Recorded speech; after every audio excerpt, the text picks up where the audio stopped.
Assalamualaikum warahmatullahi wabarakatuh. Saya Rizkia Eri Anissa. Pada kesempatan kali ini, saya akan mempresentasikan mengenai Gunawan Mangunkusumo yang juga sebagai pendiri dari organisasi Budi Utomo. Untuk penjelasan lebih lengkapnya, mari simak video berikut ini. Pertama, saya akan menjelaskan terlebih dahulu siapa itu Gunawan Mangunkusumo. Gunawan Mangunkusumo adalah adik dari Cipto Mangunkusumo. Gunawan lahir pada 1888 di Jepara. Gunawan lahir dari pasangan keluarga priai.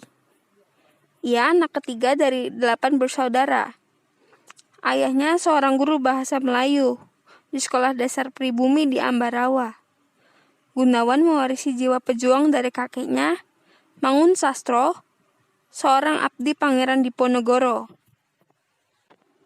Mangunkusumo menjadi salah satu keluarga yang aktif mengirimkan anak-anaknya untuk mengikuti pendidikan kedokteran di Stovia, yakni Cipto, Gunawan, Darmawan, dan Kartono.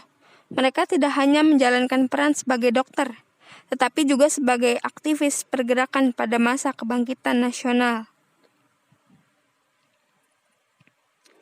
Gunawan masuk Stovia pada 10 Januari 1903 setelah menamatkan pendidikan di Europe's Lager School. Ia dikenal sebagai pelajar yang cerdas. Perhatian dan pembelaan Gunawan terhadap penderitaan masyarakat terus berkembang. Awal di Stovia, Gunawan mulai mengkritik kemapanan dalam kalangan priai, sehingga membuat priai dan pejabat pemerintah Hindia Belanda cemas. Sejak berumur 15 tahun, Gunawan sudah menulis di koran Javabot. Ia sering mengkritik kebijakan pengangkatan bupati yang sangat diskriminatif. Pada masa itu, bupati diangkat berdasarkan faktor keturunan. Menurut Gunawan, idealnya jabatan-jabatan dalam pemerintahan dipegang oleh orang berpendidikan, dengan harapan mereka mampu menjalankan tugasnya dengan baik. Gunawan mendorong lahirnya kalangan priai baru, yaitu priai yang tidak berdasarkan faktor keturunan tetapi berdasarkan pendidikan. Selanjutnya saya akan menjelaskan mengenai organisasi Budi Utomo. Budi Utomo adalah sebuah organisasi pemuda yang didirikan oleh Dr. Sutomo dan para mahasiswa Stovia, yaitu Gunawan Mangunkusumo dan Suraji. Budi Utomo didirikan pada tanggal 20 Mei 1908. Digagaskan oleh Dr. Wahidin Sudirohusodo. Organisasi ini bersifat sosial, ekonomi, dan kebudayaan, tetapi tidak bersifat politik.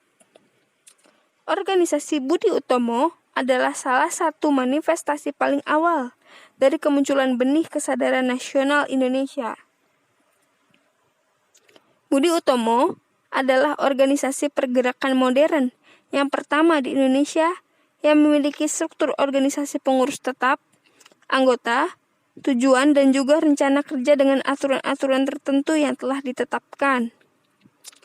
Budi Utomo diambil dari bahasa Sanskerta, yaitu bodhi atau budi yang berarti keterbukaan jiwa, pikiran, akal, atau pengadilan. Berdirinya Budi Utomo menjadi awal gerakan yang bertujuan mencapai kemerdekaan Indonesia. Walaupun pada saat itu, organisasi ini awalnya hanya ditujukan bagi golongan berpendidikan Jawa. Saat ini, tanggal berdirinya Budi Utomo, yaitu tanggal 20 Mei, diperingati sebagai Hari Kebangkitan Nasional. Selanjutnya, peran Gunawan Mangunkusumo dalam Budi Utomo. Gunawan, sebagaimana Cipto, dikenal juga sebagai murid kedokteran yang ramah dan pemberani. Ketika ia bersekolah di Stovia, Sekolah Tinggi Kedokteran Jawa, ia telah memendam kesadaran kebangsaan. Karena itu, ketika Sutomo di tahun 1908 melontarkan gagasan untuk membentuk wadah bagi kalangan priai Jawa yang bersifat sosial, ekonomi, dan budaya, Gunawan pun langsung tertarik. Ia bersama Cipto dan temannya, Suraji, bergabung dengan organisasi yang kemudian diberi nama Budi Utomo. Gunawan Mangunkusumo tidak bisa dilepaskan dari proses pendirian organisasi Budi Utomo pada 20 Mei 1908. Memang yang kemudian lebih dikenal adalah Dr. Sutomo. Namun peran penting Gunawan tidak boleh diabaikan. Duet Sutomo Gunawan mampu menghidupkan organisasi Budi Utomo. Apalagi kemudian Gunawan menjadi ipar Sutomo. Tapi, belakangan Cipto Mangunkusumo memutuskan keluar dari Budi Utomo, yang dinilainya terlalu konservatif. Bersama Suwardi Suryaningrat dan Daus Dekker, yang juga dikenal sebagai Setiabudi, ia kemudian di tahun 1912 mendirikan Indis Partij, organisasi pergerakan pertama yang memakai label partai politik. Sedangkan Gunawan memutuskan bertahan di Budi Utomo. Gunawan segaris dengan Sutomo, dan dalam beberapa hal pemikiran Sutomo dipengaruhi oleh Gunawan. Gunawan bertahan di Budi Utomo. Betapapun Budi Utomo telah mengalami disorientasi, karena dia masih percaya bahwa priai birokrat masih bisa diajak untuk menjadi manusia yang tak serta-merta tunduk begitu saja pada kemauan Belanda. Seperti juga Sutomo, demikian tulis Savitri. Gunawan menyadari sedalam-dalamnya bahwa sudah kewajiban mereka membimbing para priai supaya menghargai martabat sendiri sebagai orang merdeka. Keputusan Gunawan untuk bertahan di Budi Utomo mendapatkan tentangan dari Cipto, dan acap kali mereka terlibat adu pendapat. Kendati demikian, mereka sama-sama memiliki idealisme tentang gambaran negeri mereka pada masa yang akan datang. Pada perayaan 10 tahun Budi Utomo, Gunawan membuat tulisan yang menegaskan sumbangan Budi Utomo bagi masyarakat jajahan di Hindia Belanda. Sebuah tulisan lain dari Gunawan juga menunjukkan sikapnya yang anti-diskriminasi.